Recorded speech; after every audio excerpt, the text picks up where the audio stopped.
To start, this is not Cold War 2.0. I'm tired of seeing everybody talking about Cold War 2.0. The United States versus the Soviet Union, that was an ideological battle. This is much more intense. This is Britain versus Germany in 1902. This is Great War preamble. And if you look, and I've spent an enormous amount of time going through the history books on this, if you go back and you look at what the position that the British were in back at the turn of the 20th century, it is not all that dissimilar to the United States. Before we dive in, a quick whisper about today's sponsor, Ghost Founder. You know that moment when an idea jumps from someday to why not today? Ghost Founder lives in that moment. Ghost Founder takes the sketch from your napkin, gives it a heartbeat, and walks it out into the world. Fast. While everyone else is still writing pitch decks, the ghosts are wiring prototypes, lining up seed investors, and tuning your ops. Product market fit isn't just a hope, it's an outcome. If you're the kind of renegade who refuses to wait for permission, visit ghostfounder.com. Because around here, we scope things, build things, and fund things, in that order. Ghost Founder, the quiet engine behind loud breakthroughs.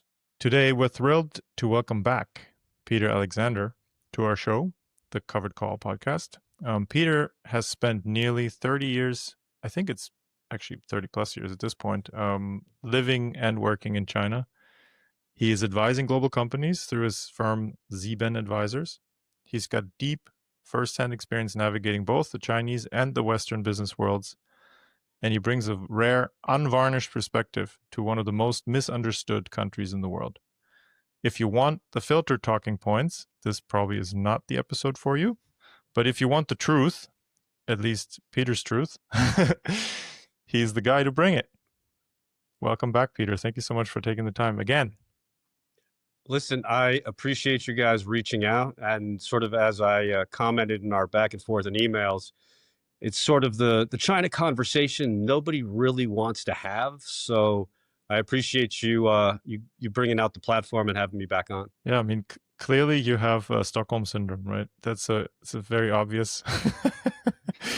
No, I'm teasing. No, it's interesting you say that, because I've had a couple of people when I've shared perspectives that clearly do not align with the traditional talking points, as it were, on China. People have said, oh, because you've been there for 30 years, then you have Stockholm syndrome. And I kind of just roll my eyes and think, so what you're saying is experience is now Stockholm syndrome. Okay, that's fine. But there is that label. There people look and say, well, you're just completely pro-China. And yet, if you actually stop for a second and you listen to the commentary or the points that I make, far from it. It's more of a geopolitically rational approach of where China sits. And as we'll talk about, I guess, today, where China sits, especially from the point or perspective of the United States. Yeah. I mean, I've got 2 young kids, right? And my son, he started doing things like playing a little bit of football, started playing a bit of chess, right? And I often think of it as, hey, when I tell him, if you want to get better, you need to put in the work, I'm telling that from being on his side, right?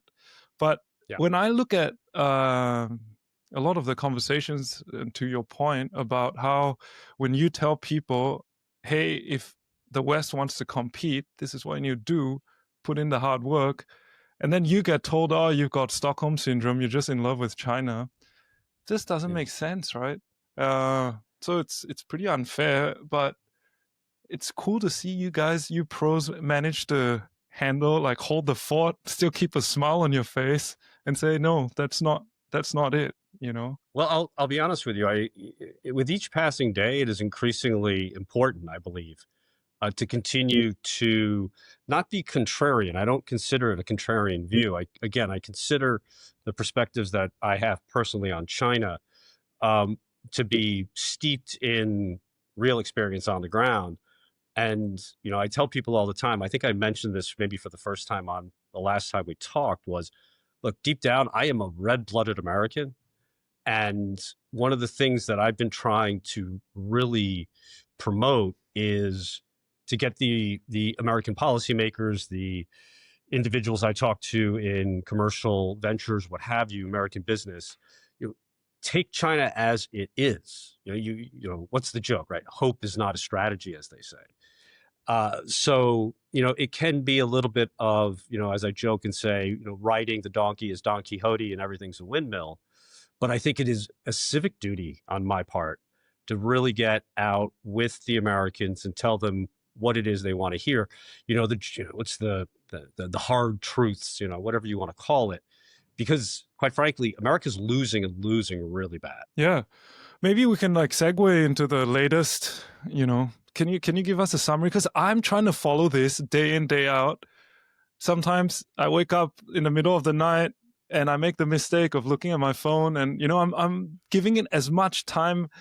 I think I'm giving it too much time, and I still can't follow it completely. So could you help us and the listeners understand where we're at the moment? Sure. Unsolicited advice for the two of you is get off Twitter, X, whatever it's called.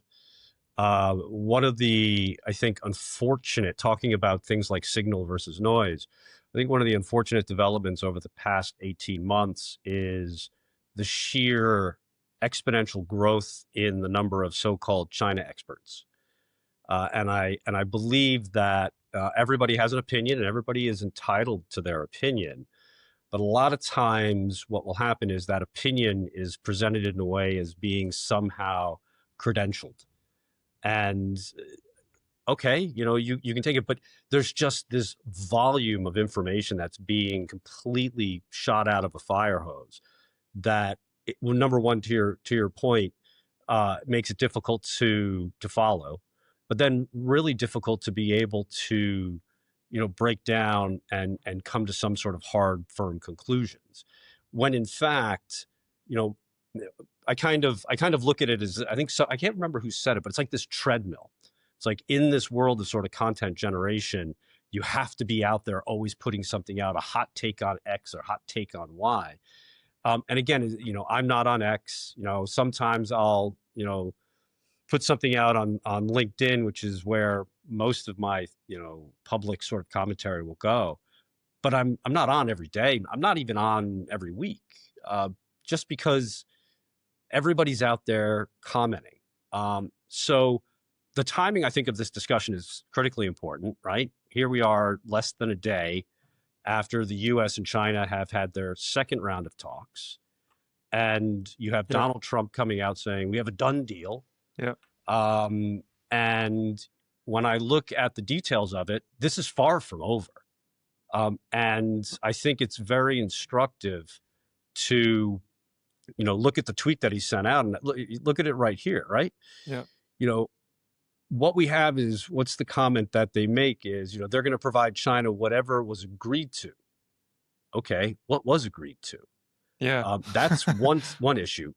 But let me address, I think, the high level, critical point of the headlines that came out, which was, I think there was another tweet, or it was a headline from Lutnick that said, China's going to be at 55% tariffs and China will be tariffing for the US 10%. Now that seems like a huge divide. What's the reality of it, though, is there's been no change in the actual tariffs.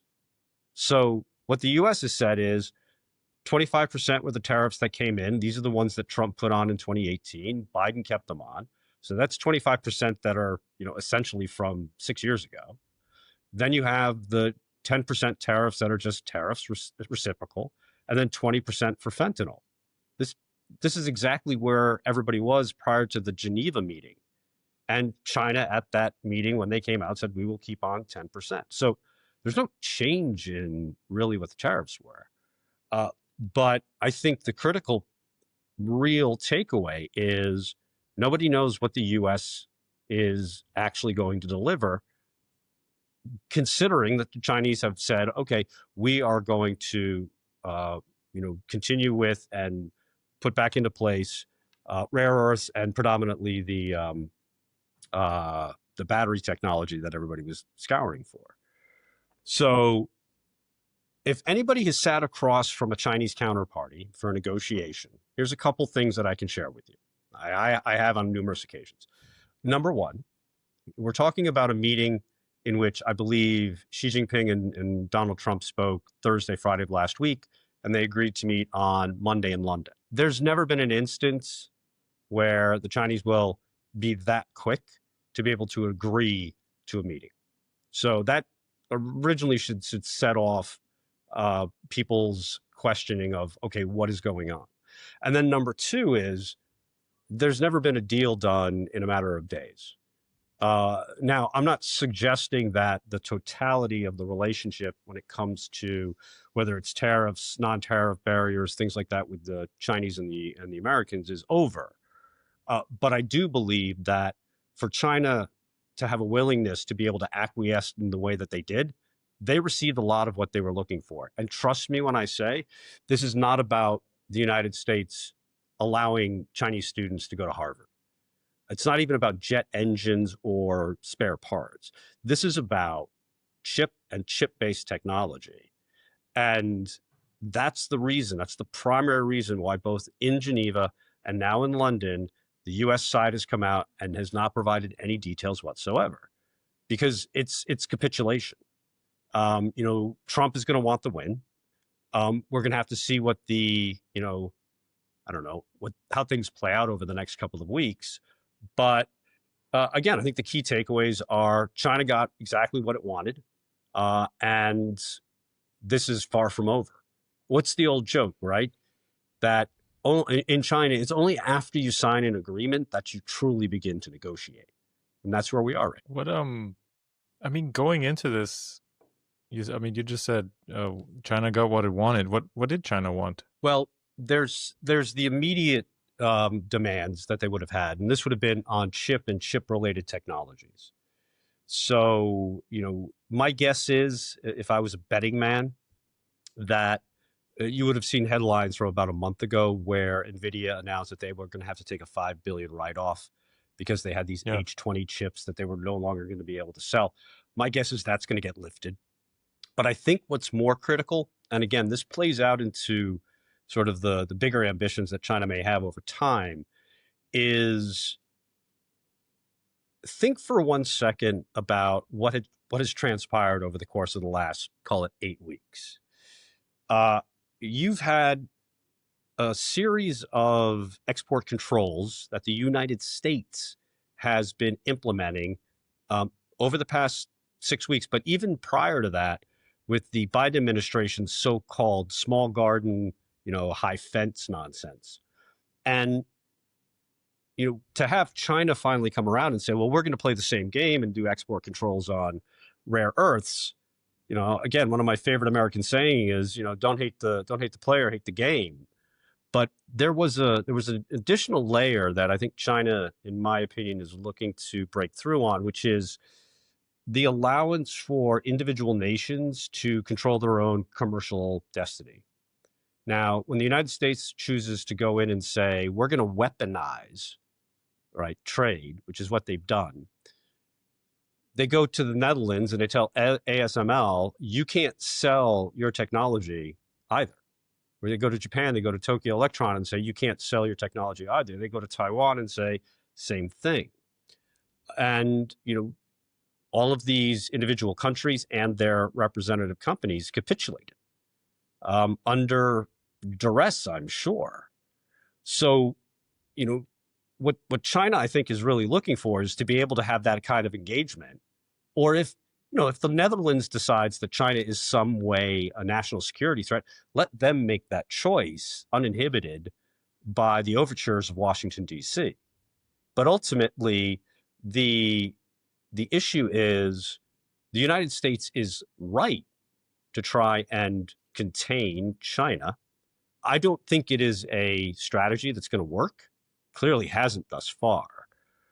But the other issue that needs to be recognized by the Americans is if you go with an ongoing containment policy, you best understand what is going to happen when you decide to, again, weaponize trade.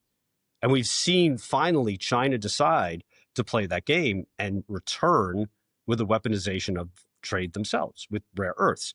And it's a game of whack-a-mole, because ultimately there are so many different segments and subsegments of manufacturing in different industries that China is going to be able to do exactly the same thing with, if they so desire. And they haven't up to the stage, again, with the exception of rare earth minerals.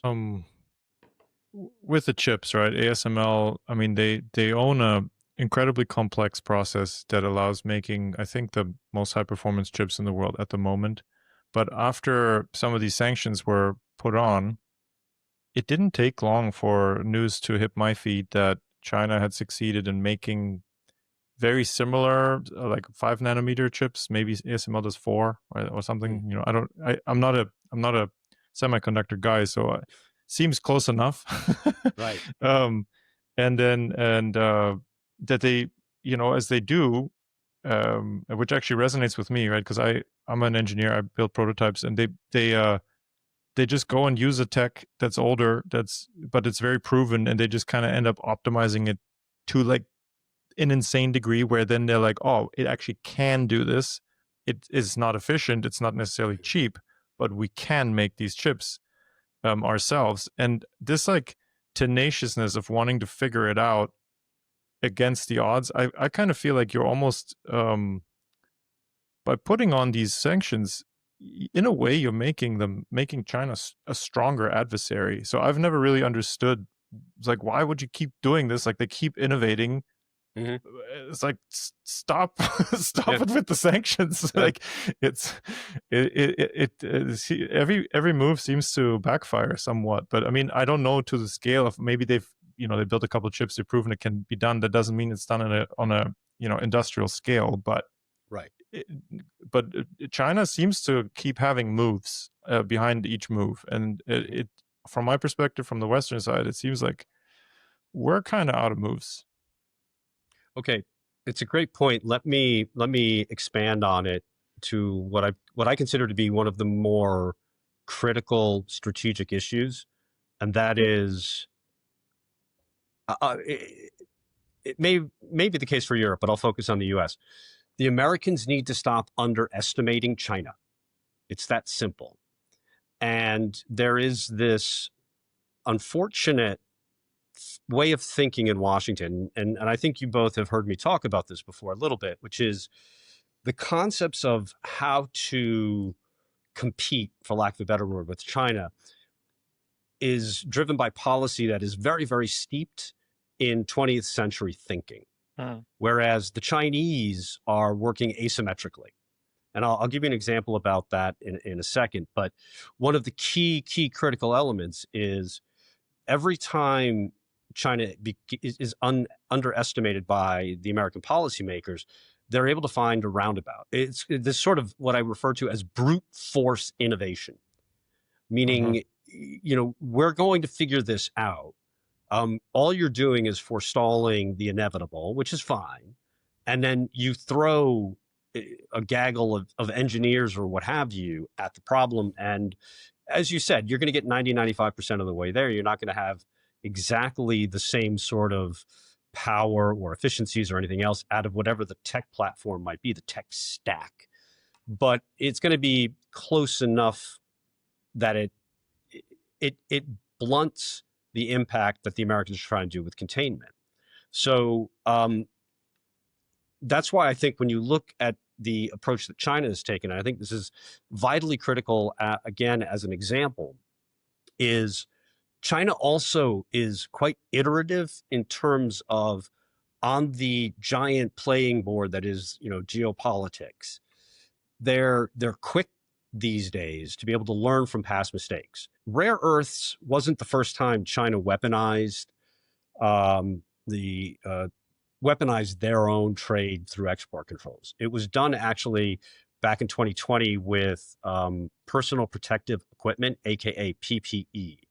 When COVID descended upon the world and China was the manufacturer of essentially 85-90% of all PPE, and it was keep it all at home, do not export it out. This landed, as you can probably imagine, or maybe even experienced, extremely poorly throughout, not just sort of the governments, if you will, but with the people. There were storylines after storylines coming out about, these Americans were so upset they couldn't get masks. It was all being kept in China, so on and so forth. That lesson has been learned, in my opinion, so that there are, as I mentioned earlier, various areas that China can address trade in terms of export controls. So why did they choose rare earths? Because rare earths doesn't really affect anybody who's the average American citizen on it. They don't even know what a rare earth is. They most likely aren't even reading the news about it. It impacts industry. It impacts defense. Defense contractors are the ones who are really scrambling.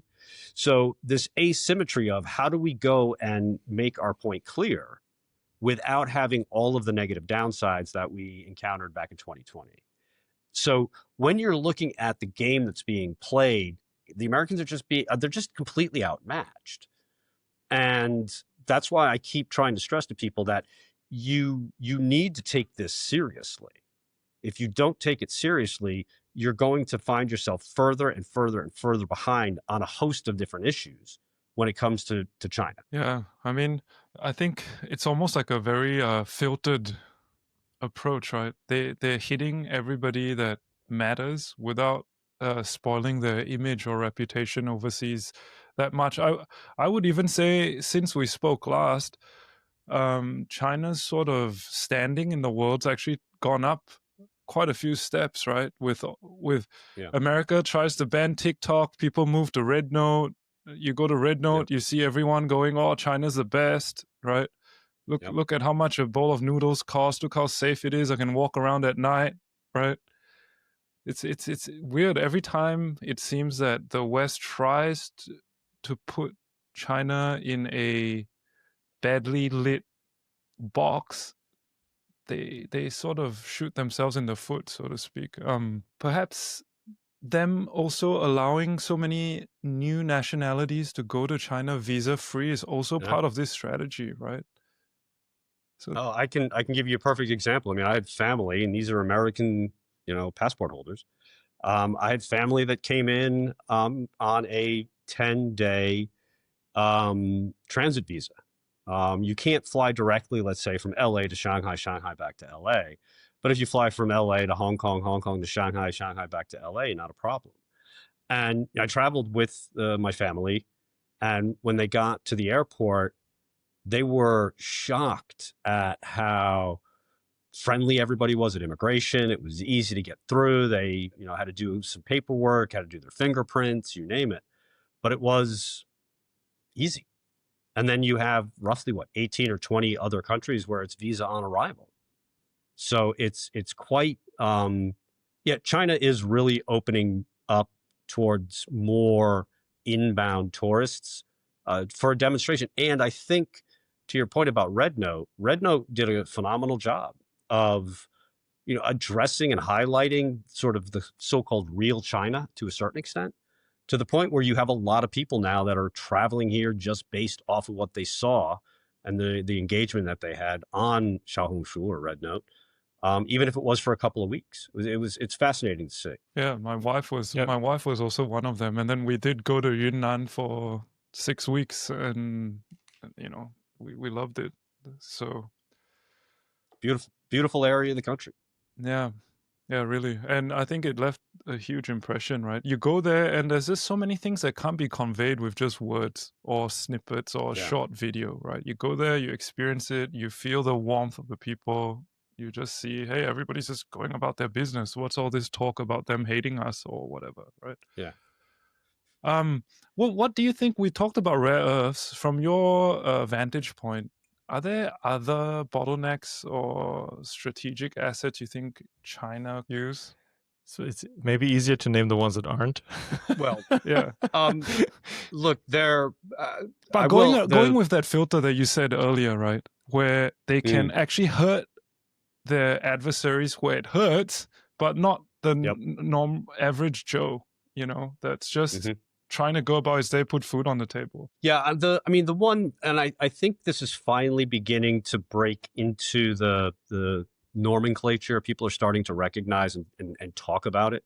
But I think the nuclear option is pharmaceuticals. That's the real concern.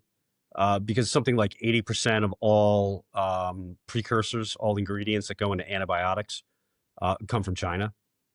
And, that's one I really do not believe that China would ultimately pull the trigger on. But the real, I think, issue is the intermediate and finished goods that are, consumed in the United States or Europe, for that matter. And, I'm talking with a number of different organizations who are calling up and asking about what's going on, especially now that the export engine is back up and humming, to understand, what is actually taking place with regard to the export business. And I think one of the questions that you had posed to me as well is, to both answer the question about are there pressure points, but actually aligning with the do not underestimate the Chinese. One of the I think interesting stories that's come out over the last 6 months or so is the first thing that the Americans need to do, and I'm talking about the American politicians, the American business leaders, but mostly the politicians. Stop talking publicly about what you're going to do. Stop. Like Kash Patel, the head of the FBI, does a 3-hour sit down with Joe Rogan. Why? Like there's no upside. And I think the way that I framed it was, you look at cultural differences, and it's you have this sort of narcissistic individual desire for fame that drives so many in the United States, whereas China remains the collective. Everything is being done. You can agree or disagree however you want, but it's ultimately about the collective good. And that's where the aims are going to go. So, how many people even know who the Minister of State Security is? It's a guy named Chen Yixing. Like, nobody knows. You think he's going to sit down somewhere and go on for 3 hours talking about what their plans are going to be? No. So, there needs to be a point in which people stop talking publicly. And then at the same time, you going back to your question, it's where are the American policymakers of asking the question you just asked me, right? So I'm sure there are people who are out there right now that are going through what else might the Chinese have up their sleeve that could have the same sort of impairment that rare earths did. So you have policy wonks and whatnot in Washington, D.C. Okay, that's good. I have to give, Trump credit for coming in and continuing to push this. Don't necessarily agree with all of his tactics, but he's got, I think, the right broad idea. I don't think it's going to work. Funnily enough, before I jumped on here with you all, I put a clip of a video I did from CNBC in 2018. So in 2018, I'm in New York, I'm on CNBC, and I'm literally talking about all the issues. Why is Apple still in China? Like all of these issues from 6 years ago, and nothing was done. Still the same. So when I look, it's exactly still but it's the same. Not the same in China, right? In that 6 years, China has moved so much. Well, China recognized, that's a great point, because China recognized that when Trump came in the first term and he came out with all of these sort of attack vectors on China, they spent as much time as possible, especially during the 4 years under Biden, to be able to address as many of those attack vectors as possible, and did a I'd say a good job. The United States has not moved at all. Like everything that I talk about in that 2018 clip, you can, and I think I wrote this, you can copy and paste it to right here, right now.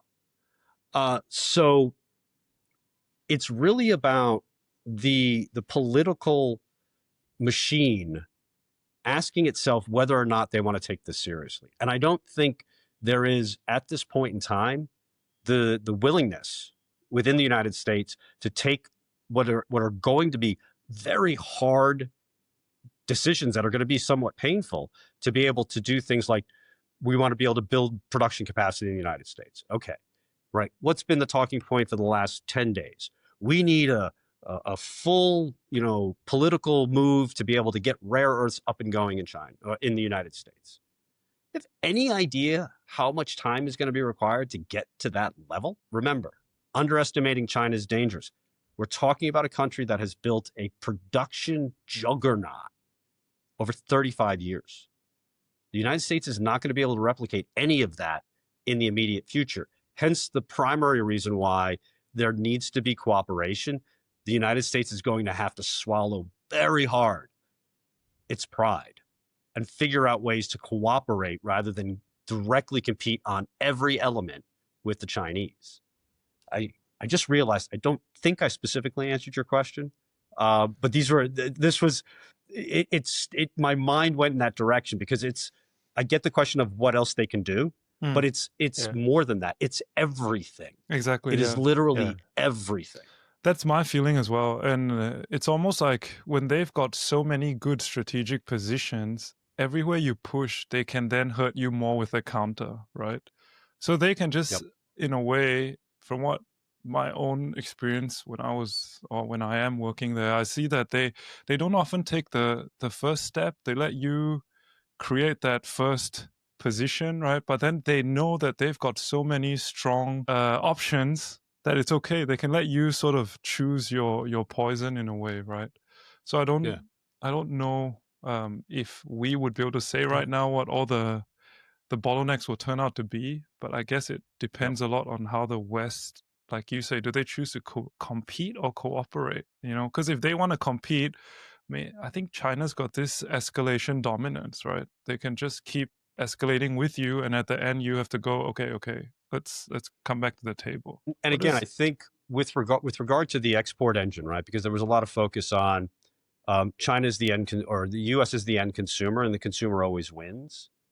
And that was, if people do not understand that that is a complete false storyline, they need to look deeper. Because the entirety of the Geneva meeting that took place came due to Walmart, Costco, and Target and other big box retailers going to the White House and saying, look, we traveled to China. We told our suppliers that we needed them to eat the tariffs or the majority of the tariffs.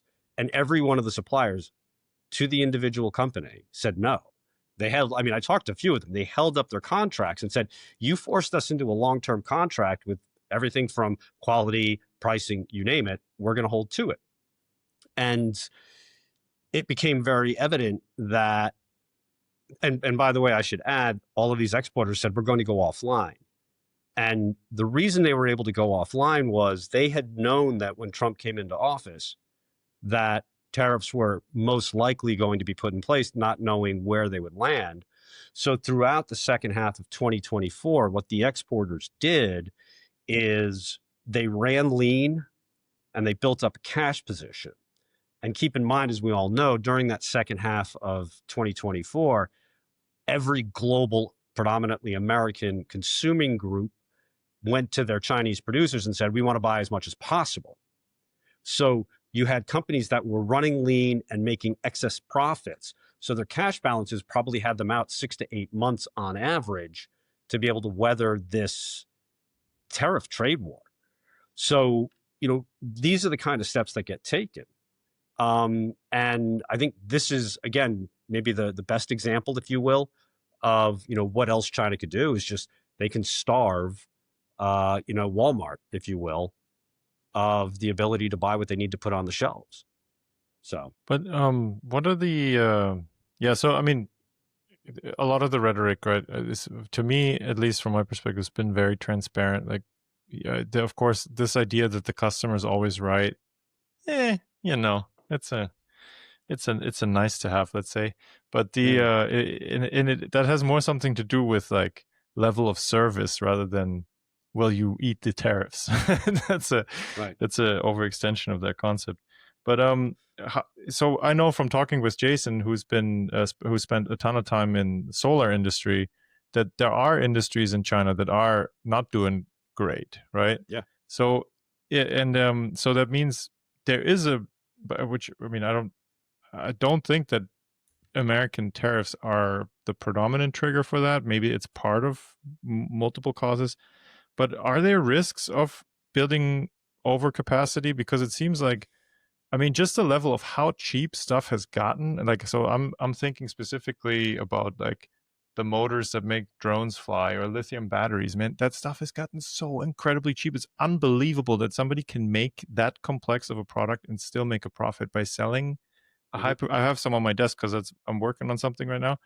A little high performance motor. It's insane, and it takes like there's parts in there from like 4 different factories, and then they sell this product for $15, and in China Yep. I could probably get it for 4. Like, Yep. but it is mind blowing what needs to happen in the supply chain to make that possible. So Mhm. how do they even make money in the first place? Like, Well, I mean, if they're selling it to you, they're making money. They may not be making a lot of money, but they're making money. And I think yeah, this is a critical, I think, missing point that a lot of people have when they're looking at China manufacturing, which is you have essentially manufacturing hubs where what happens is you say you've got a motor with 4 parts in it, right? Okay, well, the motor yeah, company. like 30 parts, but from 4 different factories, right? So Okay, yeah. and I will guarantee, I would hasten to guess with a high degree of confidence that all of the manufacturing capabilities at these different manufacturing units are within, I don't know, 20 to 30 square kilometers of each other. They're all So down the street. Yeah. correct. And that, I think, has been one of the most underappreciated variables, if you will, in determining why China's been able to manufacture both at quality, speed, and price, is they do everything very close by. The EV market is the best example. There are like 4 different hubs, like Wuhan. I think there's one up north, Shenzhen, and you have this very quick ability to iterate whenever you're moving. And I mean, how is something like Xiaomi being able to go from making a phone to making a car? Because they're in that same region where BYD sort of has been building out, and they're able to move forward that quickly. Now, to your real question, which is there overcapacity? Absolutely, across the board. And I think globally, the Europeans and the Americans are right. Even countries here in Asia are absolutely right to be concerned about China dumping. And they're not dumping from the standpoint of this is some geopolitical, power move for China to take over an industry. It's simply China's manufacturers have just generated such amazing scale that they're able to produce at levels that no one can compete with. So they're able to then export it throughout the world. And what happens to all your local manufacturers? Now, there is a separate, I would say, side to this story, which is there are also manufacturers of similar product that just are bad. My favorite example is the drone industry. I mean, the United States came out with a bill. I can't recall if I mentioned this on our last conversation, but they came out with a bill. I think it was last October. And it was like the anti-communist China drone bill, and the world's leading drone maker, DJI Technologies, was banned from selling drones in the U.S. Those of us here, we called it the Skydio bill because Skydio is the biggest manufacturer of drones in the United States. What does it tell you when Ukraine, it seems as though I'm jumping on a completely different talking point, but it's relevant. What does it tell you when the Ukrainians say, you know what, we're not going to buy drones from Skydio anymore because they're garbage, quality's horrible. We're going to buy units from China. They're cheaper and they're just more efficient. So, you've got this ability to scale. You've got the United States, which quite frankly, if I was to critique the Trump administration, my biggest concern right now would be, again, regulatory capture. I want to see companies in the United States compete. I want to see deregulation. I want to see competition, competition, competition, because I still believe that the Americans can compete and outcompete the Chinese if they were left to their own devices. But for the Chinese right now, absolutely overcapacity is an issue, but they're still making money just because of the efficiencies that they were able to beat into the process over 30, 35 years. Okay. Peter, I've got a question. It's just my own view, but I'd love to know if you think it's Yeah. accurate or not. With all products, all manufacturing, right? You always look at quality, the speed, and the cost, right? Like how much time does it take? How well does it perform? How much does it cost? And I think from when I first started going to China, it was pretty obvious that China could do very well on speed and on cost, but it often fell behind when it came to quality. The last few years, like maybe even from COVID times, right? I noticed that they're even competing on quality. If you took away the other Yep. two components, they're still like the best choice. Even Yep. same timing, same delivery time, same cost, you might still choose a Chinese product just because it's better. And I think that when I'm talking to people here in the West, I think that's the shoe that hasn't dropped yet. Like they still think, okay, like to your point with the drones, hey, yeah, China can make it fast, China can make it cheap, but they're not as good. And I think they haven't really got the memo yet that no, actually the stuff that's coming out of China is really, really good. Maybe the best, you know. Do you feel that's true, or am I going too far? So I can give you a very interesting specific example. Let me ask: are either of you into photography, cameras, things like that? It's out of the crop, but there's a For me, what is I've it? A got Nikon. tons of cameras here. Yeah. Like, Okay. Yeah. So my wife is I would say, obsessive camera enthusiast. okay. High end stuff, you name it. Leica, Hasselblad. Yeah. It's an expensive hobby. Yeah. But what has been fascinating to watch is lenses. Yes. Chinese lenses over the last 3 to 5 years, they're, I don't know, 60% cheaper than even a Leica lens, like top end Leica. I would say their performance is around 90% in terms of everything you're trying to get out of a good lens. And it's, what had started a couple of years ago with my wife to experiment with them. Her attitude now is she's like, am I really just going to buy a lens because it has a name on it when I know that I can get it half price, same basic quality? So what I think is interesting, Jason, to the question is, it depends on the industry and the manufactured item. Quality's always been something that China's continuously been improving upon, but the more complicated the actual end product has been, the farther down the line the Chinese have been in being able to replicate high quality production. But that's just slow moving. They're already catching up. And I've shared the story 100 times where just manufacturing in general started in the 80s. Everybody was like, oh yeah, China is going to be able to manufacture underwear and toys. It's fine. But they can't manufacture at scale. 10 years later, they're manufacturing at scale. And then it's like, okay, they can manufacture, but they can't manufacture at quality. 10 years later, they're manufacturing at quality. And then it was, oh, okay, they can, but they can't innovate. And now, like the innovation that's been coming out, like I will tell you, Huawei phones are awesome. And this new Harmony OS system that they've got, which straight up clearly was liberally borrowed from the iOS system of Apple, because it's very, very intuitively similar. Here's an example of how containment doesn't work. You got rid of a huge revenue generator for Google and Android, and it's gone.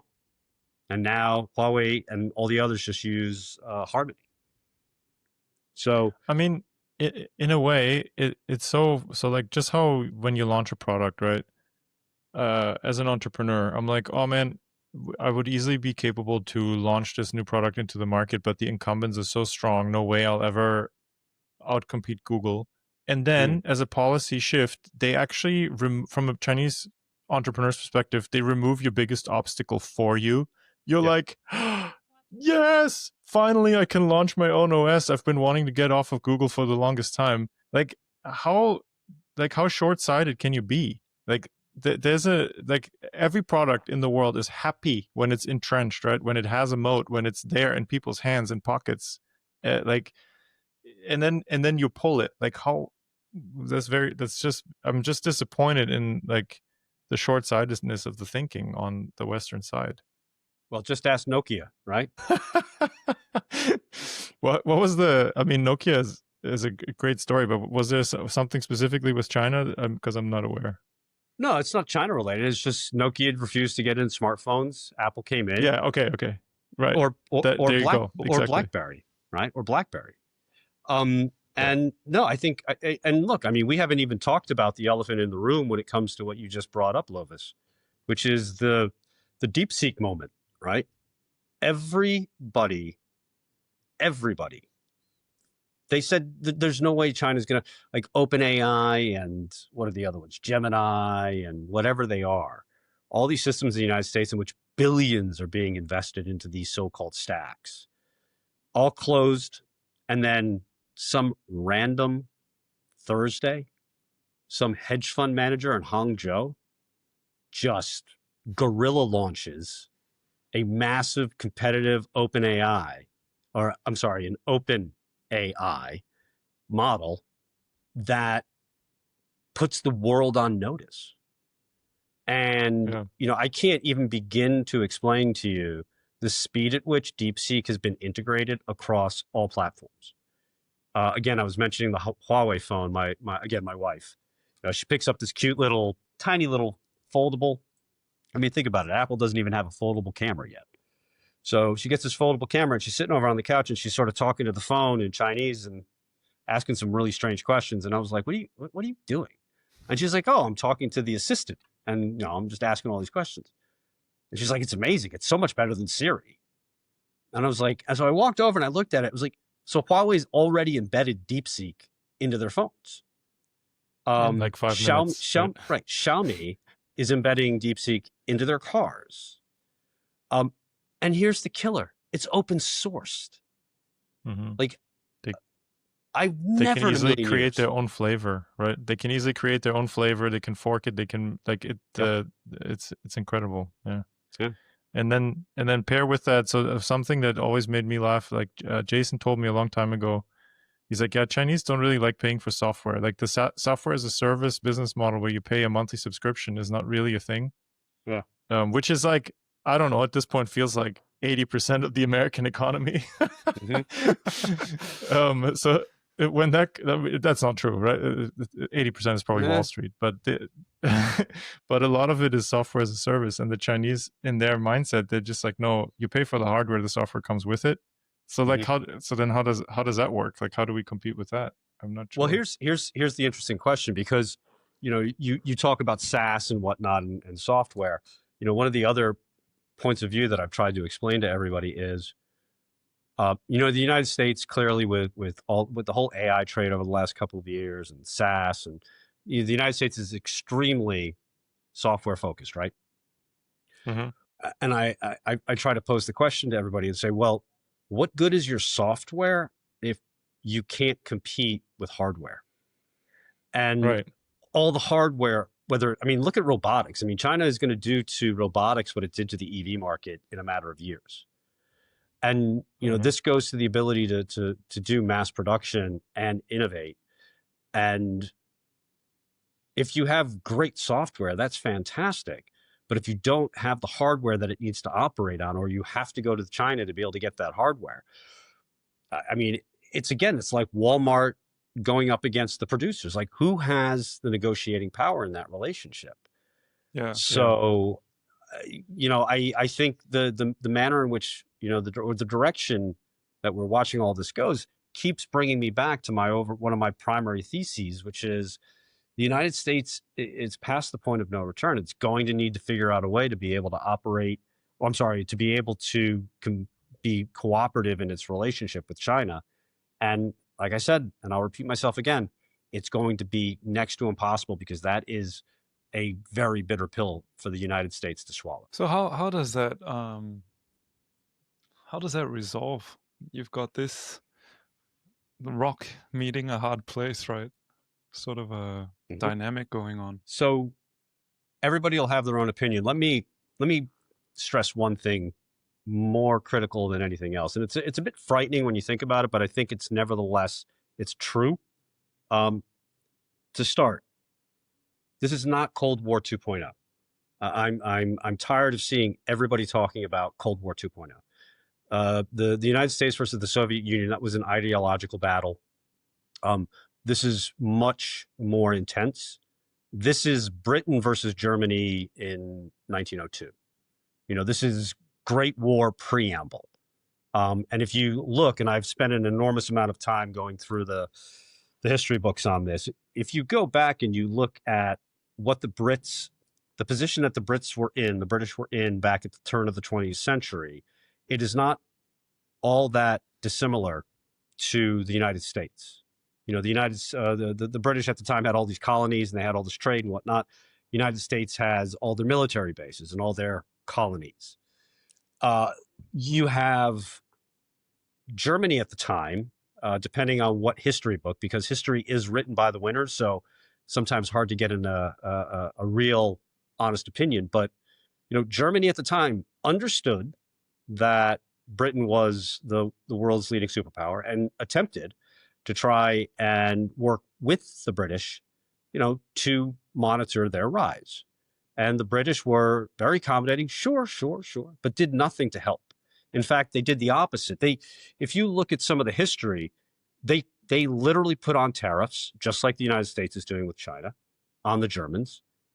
The British economy was absolutely dependent on German steel for the build out of their navy. The whole history of the British, I keep calling them Brits, the British as comparable to the United States today is fascinating. And the best example and the suggestion that I make to everybody is just go to Wikipedia and look up what is called the Berlin to Baghdad Railway. Yeah. And 1902 is a critical year for a host of reasons, but it was really when naval power shifted from coal to petroleum. And clearly the Germans, not a lot of petroleum under the ground there. They had the access through the Balkans, mind you. Now let's keep an eye on where this would go, to get down to Baghdad to be able to get petroleum. And they went to the British and they said, look, we want to do this together as a joint venture of some sort. And the British said, sure. And long story short was the British slow rolled it. The Germans got increasingly upset. The Germans increasingly viewed Britain as trying to contain their rise. You had Britain, France, and Russia come together in an alliance. And, this did not end well. And when people continue to refer to the ongoing competition, whatever you want to call it, between China and the United States to this very day as Cold War 2.0, number one is I think it's just being done because it's something that's easy to package, easy to talk about on a podcast or on a news. I mean, Sir Niall Ferguson, who's the one who originally came up with it, he's a historian. He should know better. This is great power conflict. Look at what's going on with everywhere from Taiwan, the Philippines, you name it. You're seeing sort of at the peripheral, the concerns of, I don't want to call it a Franz Ferdinand moment, but mistakes or certain situations could ultimately play out where all of a sudden things begin to escalate. Now, is that my base case? No, it's not. But I do believe that the manner in which the United States is continuing to move forward and how it is that they're looking to so-called engage with China is overly aggressive. And here's a comment that I have historically gotten into trouble with.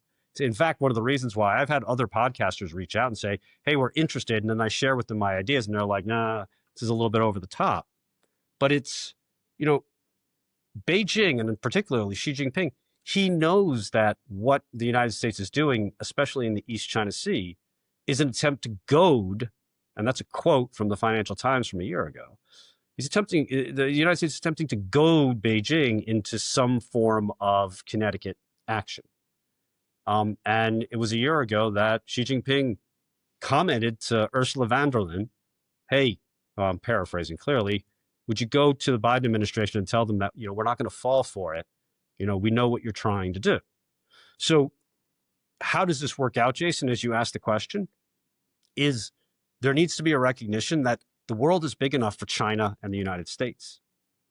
Like the hegemon is going to hegemon. The British tried to do it. Everybody's tried to maintain that control. You know, the United States right now is fiscally boxed in, right? You had our good friend Luke Groman on a couple of months ago. I mean, he's been following this forever. 2 trillion in deficits, 36 trillion in debt. You know, it goes on and on and on. And the Americans want to have some sort of industrial policy. How? Like you take a moment and you step back and you look at things, you look at the world as it is rather than how you wish it to be. And you can see that there are 2 clear paths. And I desperately am working overtime to make sure the path of war, quite frankly, is the one that is moved as far away from the discussion as possible. And it's hard. But I mean, I'm the least China versed person here, right? For me, this is really just an interest. I don't have any skin in the game, particularly to speak in favor of China. But it occurs to me that China is not overly aggressive militarily, so at least hasn't been recently that I can tell. So that's nice. Can't say the same thing about the U.S., unfortunately. But then at the same time, I'm also acutely aware that a ton of the defense supply chain for American weaponry, etc., is Chinese. So It's like, so how is this even supposed to go? Like, that would be, like you were saying, like, oh, they're trying to goad them into kinetic action. Again, as I said earlier, hegemon is going to hegemon.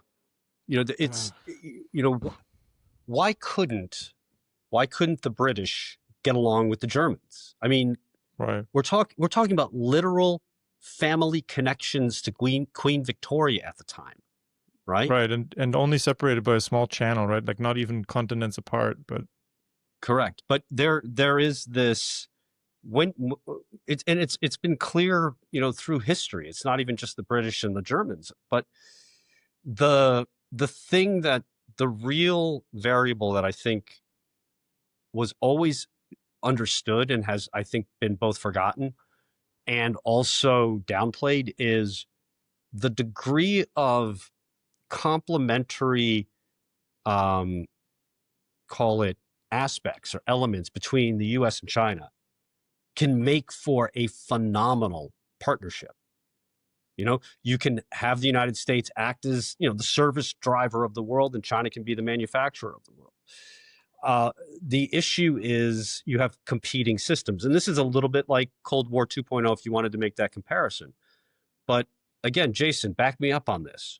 The Chinese are by far the most capitalistic people in the world. They put the Americans to shame in this regard now, right? Yeah. Yeah. For me, I often make this point with Lovis and also with some of our other guests. It's like, while the West is trying to describe what capitalism is, the Chinese look at you and go like, why are you trying to define something that's so obvious, right? I always say for them, it's like gravity, you know? You know how incentives work, you know how risk works, you put those 2 together. If you have some notion of private property rights, then you've got capitalism, right? While the West is still busy trying to define what's fair and what should be and what does everyone deserve, the Chinese just go out and just do it. So maybe China needs to work on a rebrand, right? Or somebody needs to work on some sort of a rebrand so that it's not that far apart, right? Like, I don't think, and you're right, I don't think that they're that far different, and it doesn't serve anyone by just calling names like communist China. Like, what does that even mean? What does that word even mean, right? But hold on. Where did the brand that is now, let's call it, in the zeitgeist, where did the brand come from? It didn't come from China. No. Right? No, exactly. The brand has been manufactured by a bipartisan consensus in Washington, D.C. Look, I'll give you a bit of inside baseball. 2 nights ago, I had a senior person from State Department for dealing with sort of economic relationships between China and the US, and another person that was from the State Department as well, but more of like I would call him a defense attaché to a certain extent. He was wearing more of a defense hat. First time I was meeting this defense guy, the individual from state that I had known for a long time was in town, and it was great. And the econ state rep, I said, well, tell me what you think the current state of China's economy is. And he checked all the boxes of the popular commentary of China.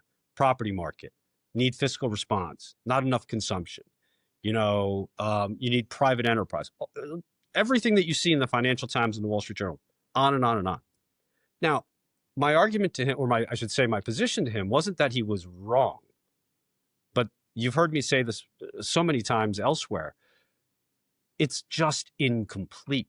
And then we got on to the other gentleman who was wearing his defense cap. And it was, she wants to be emperor for life. They're going to go for Taiwan in 2027. We need to, put as much military capabilities in the region. Pete Hegseth gave a great speech in Singapore, so on and so forth. And I looked at him and I said, you really believe this, don't you? And basically what happened is, when you're in the Beltway, when you're in Washington, D.C., this is what everybody talks about. So that branding permeates everybody's thinking. And you can probably understand right now why I am certainly not sought after as a guest to have these conversations, because it runs smack dab to say, not only is your assessment of China incomplete, I would go so far as to say that it is dangerously wrong. And dangerously wrong to the point of, you're someone who's in a position of power to craft policy. And I'll do whatever little bit I can do to stop that. So it's like, whoa, okay, now that's a bit too aggressive, Peter. Like, tell me I'm wrong, right? So we had an interesting conversation, but the entire branding that you bring up has not, look, China sits back and China does what China does, period. And I'm not saying that they are not in any way responsible for a lot of the branding issues they had. I mean, we're still dealing with the branding issues of the lockdown. Again, it's an incomplete branding issue. Oh my God, they locked you in your apartment. And I got locked in an apartment with my wife and my little dog. It's China. The rules of engagement. I'm a guest in their country. These are the rules. You don't have to agree with them, but taking your ethos, your Judeo-Christian ethos, and saying this needs to be applicable across all countries. Well, that's beyond arrogant, in my opinion. I guess there's also something to be said. Sorry for cutting in, but there's also something to be said for setting the stage, right? So if you live because China wasn't the only country that locked people up, right? I mean, in Germany at the time, it got very close to that, curfews, like police on public squares with like megaphones, and like it was nuts. Yeah. And but here in Germany, I'm operating under the assumption that I am free, that I can, if there's police doesn't do something, then I protest and I tell them what I think, etc. And I feel like maybe in China that's a little different. You're like, oh well, if they're telling me, then I'm supposed to go home, then I go home. Mm-hmm. But at least they're not operating under the pretense. It's more honest. Like, you may not like that it's more restrictive, but I think it's more honest. So I don't know, something to be said for that. I totally agree. It's an entirely different system that does not mesh with liberal democracies, and that really gets to the crux of this geopolitical Great War preamble strife. Is China needs to be more like us, and I understand the position, but again, I think this is beyond the pale in terms of arrogance. Yeah. I mean, maybe it's also a bit hypocritical or a bit selective. And maybe the day that the Americans decide that they want to cooperate, then suddenly the branding or the importance of communist or not will change. Because don't forget, if my memory doesn't serve me wrong, when Trump first got elected the first time, the first country he visited was Saudi Arabia. And how democratic is Saudi Arabia actually, right? But nobody seems to have a problem with America being really, really close allies with the UAE, Qatar, Jordan, right? Heck, even Japan. How many different parties have been in power in Japan since 1945? One. You don't ever hear about how undemocratic that is, right? So I think it's a bit frustrating, but probably as you keep chipping away and educating people, maybe at some point, people just have to realize, hey, cooperating is better than fighting. So let's try that out, Well, look, absolutely. Well, so I had a anecdote visiting with some American friends. They came here to see us in Germany and just talking, I don't know, tell him about the podcast or something China. And he's like, oh, I think Chinese are terrible. I'm like, based on what? He's like, oh, this, that, and the other thing. And I'm like, okay, well. And so anyway, we got to the point where I'm like, well, how do you explain, or do you see that their technology is starting to leapfrog ours? And he's like, yeah, absolutely. And I'm like, well, then how do you explain that? Like, because if the system is restrictive, communist, like mind control level, right? How does innovation happen? Because I think what we've definitely seen in Soviet Russia, yeah, they still did some stuff, but by and large, the industry collapsed, right? And so this is the thing that I didn't understand for the longest time until I heard, Jason and now you say, well, actually, they're the most capitalist. It's like breathing to them, right? There might be other ideology layered on top, but it is very capitalist. You had brought the point that during the COVID lockdowns, like all the little street vendors on your street went out of business. There was no stimulus check for them, right? They just It's like, well, that's the game you're playing. If you're an entrepreneur, you better save some for a rainy day. This is a rainy day. Go home, right? So anyway, but going back to this, you can't mandate innovation thing. I just got done reading Atlas Shrugged from Ayn Rand, where she very much the story of how you can't force people to think, right? You can force them to work physically, and you can force them to do all kinds of stuff, but you cannot force them to think. And so if China was as bad as everybody says, then it wouldn't be able to do what it does. So that's where I'm like, the story, the narrative in the West cannot be right.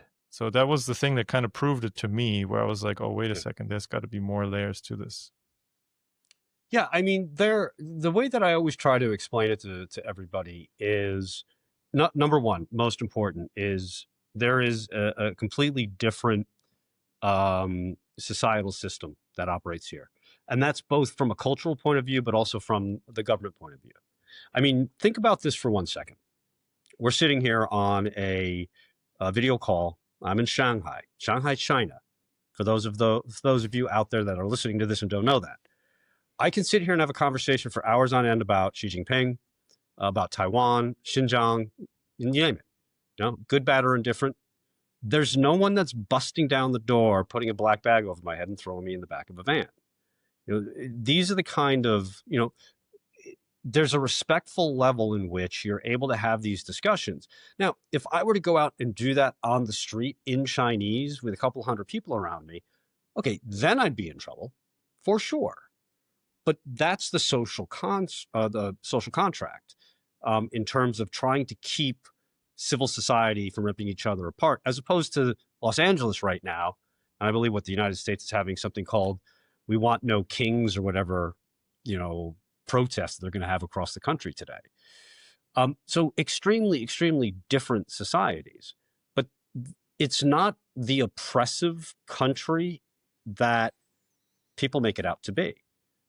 So it's a challenge. It's a challenge. But again, keep in mind, I keep coming back to it, which is it serves the anecdotes when you see so-called oppression are the anecdotes that I believe are truly what the policymakers and those in power in the United States latch onto. I mean, look at Taiwan cracks me up the whole time, which is like, oh, we're protecting democracy. I'm like, no, you're not. Like, if you look at a map of the world, and you look from Japan to Korea to Taiwan to the Philippines, The United States has China surrounded to the east. I'm shocked that China has not been more aggressive. And now they're putting troops in Taiwan, and they're putting missiles in the northern end of the Philippines, and they're building submarines with Australia. China has demonstrated a level of what I will call military exercises that have been, I don't know, they've been couched, if you will, as, oh, China's being more aggressive. My attitude is China's just being, they have the right to be able to defend their territory, whatever people think about that. And it's also the reason why the South China Sea is so critical to the Chinese, because ultimately what's happened is you've limited the ability for the Chinese to move to the east, so they are only allowed really the opportunity to move through the south. And that's why you're seeing it as hotly contested as possible, 9 dotted line, whatever you want to call it. But there's a lot more behind all of the talking points than just what you're reading in the media or what's coming out of, let's call it the credentialed class of Washington, D.C. Yeah, I just put this up because I just saw it last night and I thought it was pretty funny. They put all the bases, right? They list them. And the line is, look how close they put their countries to our bases. Yeah, exactly. I've seen this one before. Yeah. And again, there's even been conversations about NATO expanding into Asia, into Tokyo. Like the North Atlantic Treaty Organization, they voted, I think it was last summer, they voted on expanding a liaison office in Tokyo, and France objected. So it didn't happen. So again, right, you have current power centers that are looking to maintain their power, and China is playing a different game, and they're playing it brilliantly. Global South, all of these sorts of things. They're doing a brilliant job at it without coming across as being aggressive. Whereas, and I think, Jason, you were mentioning this before, the United States with the trade war on everybody has come across as being the aggressor. Yeah. How do the Chinese, like the people you rub shoulders with, how are they looking upon these recent events? You think they're all sticking together? Are they quietly confident? Do they feel like, hey, we shouldn't just give in too easily? What's the mood like? There's definitely, with the so-called Liberation Day back in early April, that lit a fire under a lot of Chinese in terms of rallying around the flag, as it were. But that's to be expected. I think that happened in a lot of different countries, not just China.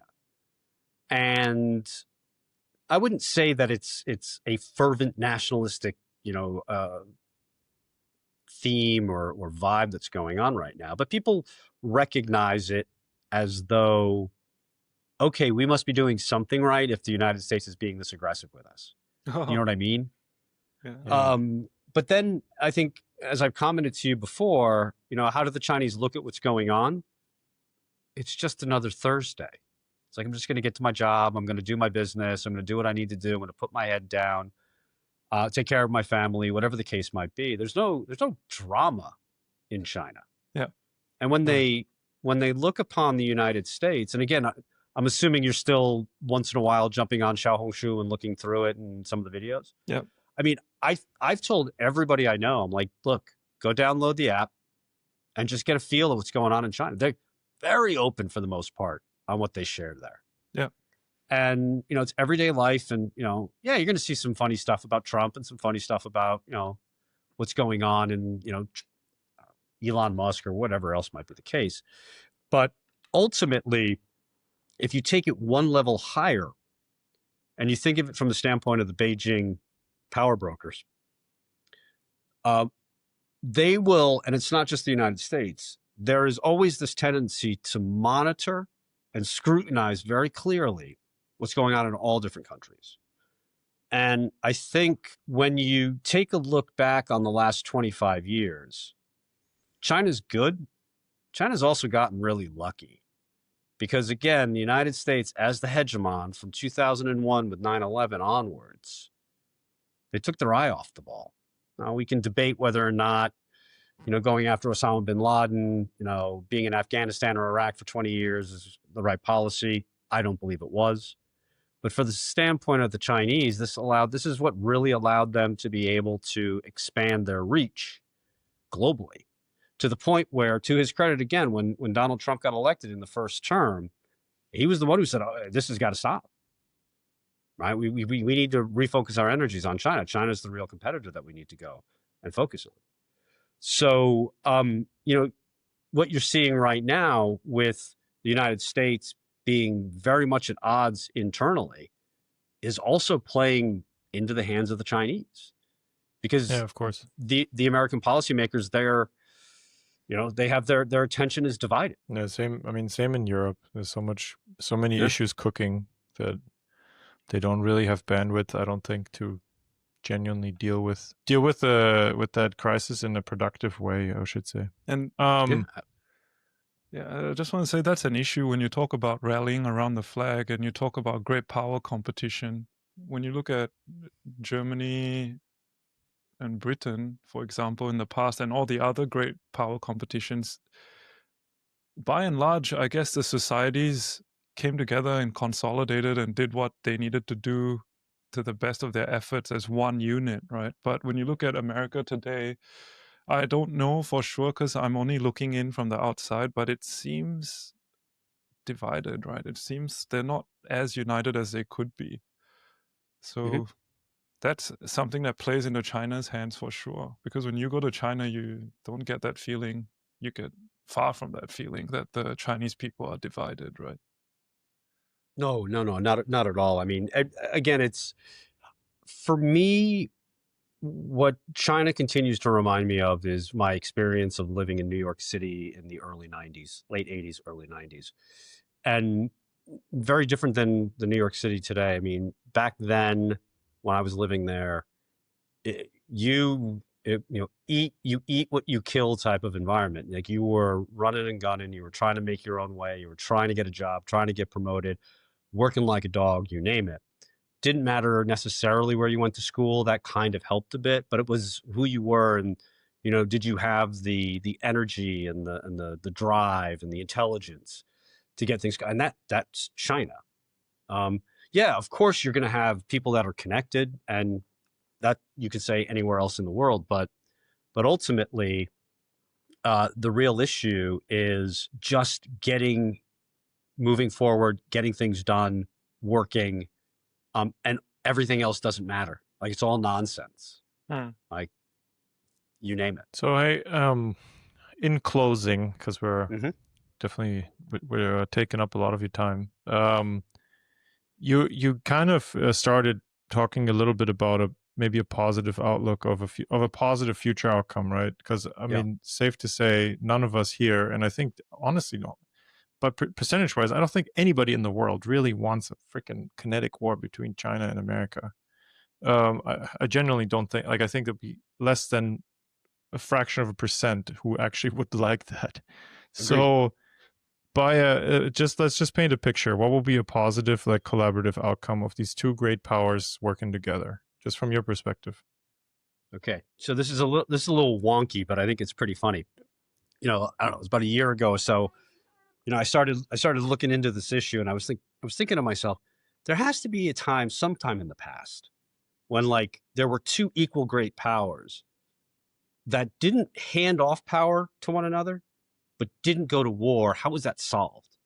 And in fact, it was called the Treaty of Tordesillas between the Spanish, what became Spain, and the Portuguese in 1494, I believe. And essentially, you had these two major, growing empires that were bumping up against each other with where they wanted to put their colonies. And ultimately, what they had to do is they had to sit down together, and it was mediated by the Pope. And the Pope came in and he drew a line right in the middle of the Atlantic and said, okay, everything west of this line are colonies that will go to the Spanish, and everything east, predominantly Africa, are going to go to the Portuguese.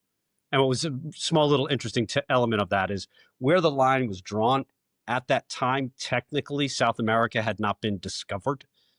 And because Brazil popped out a little bit, the line crossed a little bit of the edge, which is why to this day, Brazil speaks Portuguese. It was colonized by the Portuguese. No way. Yep. No way. So, and this is where that hard pill needs to be taken by the United States. Look, it's a very strong opinion of mine that China has no desire to be the hegemon. What China wants to be able to have is, number one, they want to be viewed as respected by the United States. And I think they're moving in that direction. And number two is they want their sphere of influence, which is, to the Americans, the Western Pacific or the East China Sea. And if you go, like, maybe use the international date line, right down the Pacific, and you're like, look, Western Hemisphere, Eastern Hemisphere, this is going to be your sphere of influence. Now, Korea, Japan, Taiwan, Australia, Philippines, Vietnam, Thailand, goes on and on, Indonesia.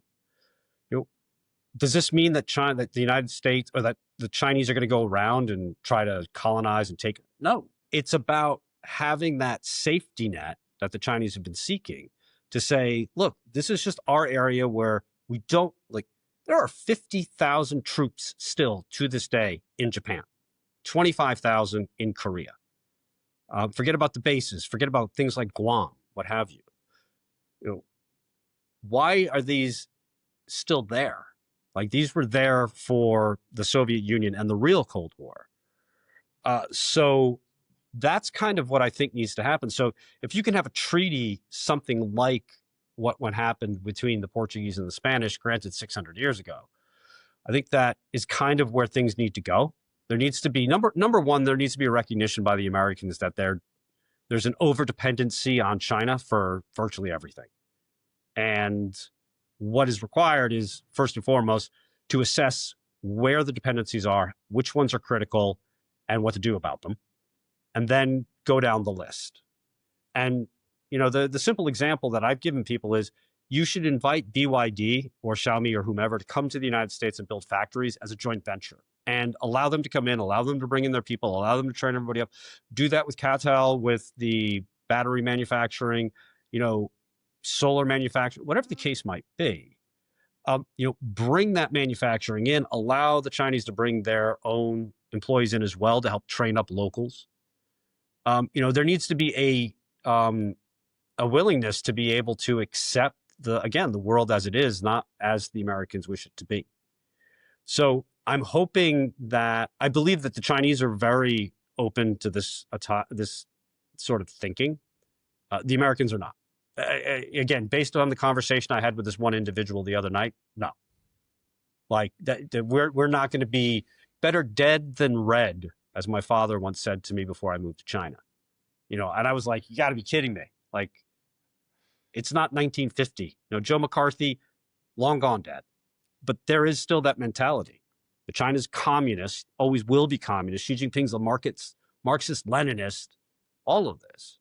It's like, okay, label whatever you want to label, does not help move the ball forward and come to some genuinely solid solution. So I think that there's a possibility, but it all really, Lovis, lands on the lap of the Americans and their willingness to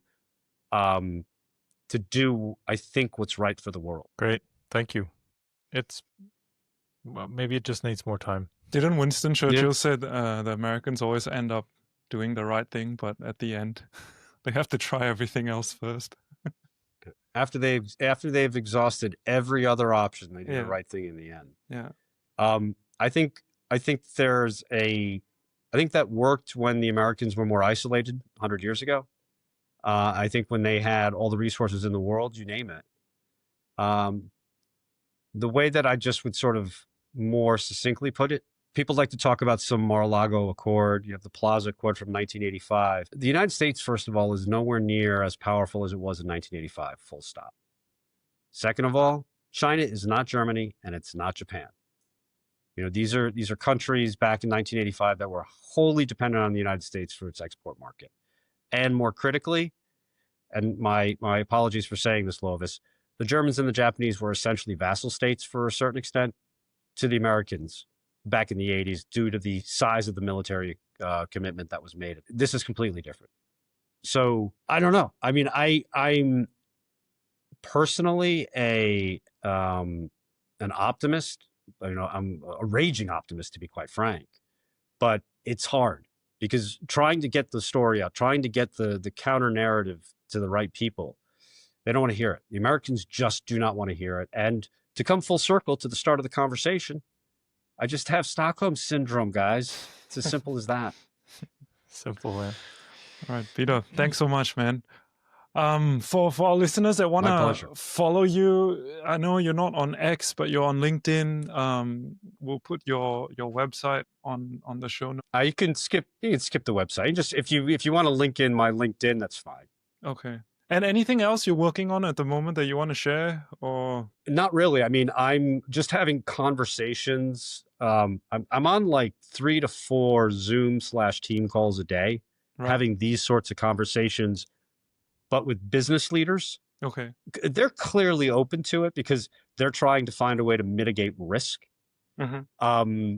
It's more the opinion makers, and I'm not sure how much of an opinion maker these individuals are, but the people that are running around on Fox or CNN or whomever, they're not interested. So all I'm working on is trying to get the message out. And that's why I appreciate you guys inviting me back on.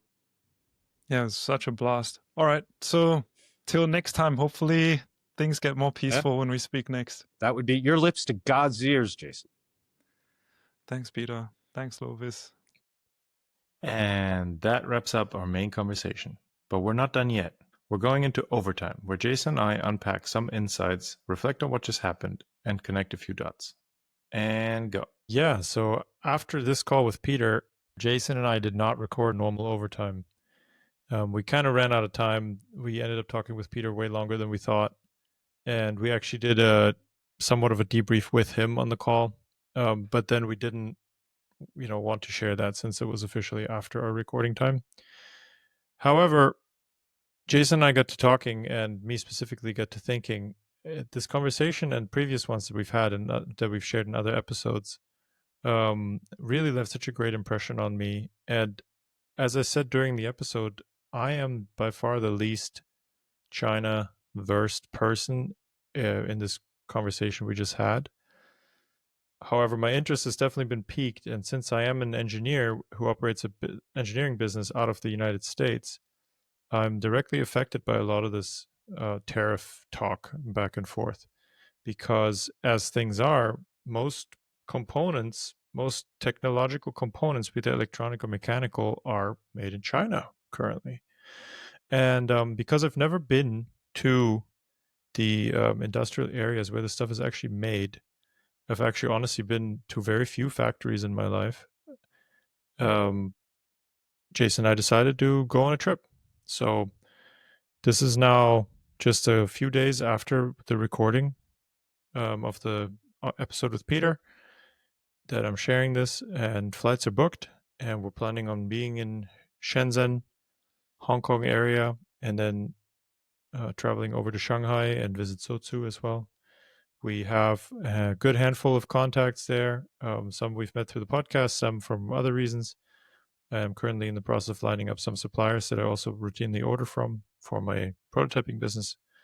And so I'm very excited to go and see how the proverbial sausage is made firsthand, going to the factory of the world, as I kind of think of it. And I have been to China once before, but it was on a purely touristic trip, and I was very much not prepared. Didn't have a guide who could speak the language, didn't really know where to go, just kind of wanted to go and see it. Went to Shanghai. It was great, but I found it very hard to access without having a person that has kind of been there, done that, and also can speak the language. So this has been a spur of the moment thing. Absolutely felt inspired and had the gut feeling after this talk with Peter that this is what I ought to be doing. And I'm not really sure the outcome I'm looking for, other than to go see for myself, because I really don't want to take secondhand knowledge in this debate. So many people are against China and consider it the enemy from the West perspective. And it doesn't strike me to be the truth. And I don't really want to take anybody's secondhand knowledge in this case. I just want to go see. And as an engineer and engineering nerd, I just want to kind of see what I'm up against, right? If you are in the product design space, engineering space, trying to make anything cost competitive with China is next to impossible. Anybody that wants to go to scale ends up going to produce in China at the current state. I mean, maybe you'll go to Vietnam or some country bordering China, but you're definitely going to end up in the region. And so because this is my business, this is my livelihood, I think I owe it to myself to go and see it. And who knows? I'm a big believer in making human connection and spending face time with people. And I'm very curious to see which impressions I take away from seeing the factories, but also meeting the people. And we'll definitely do a recap. Probably check in along the way in this exciting, adventurous trip. And yeah, just wanted to share that, these conversations we have here have a real impact also on Jason and I. I mean, in fact, that's honestly the main reason why we do it. And be happy to report some progress later. Thanks.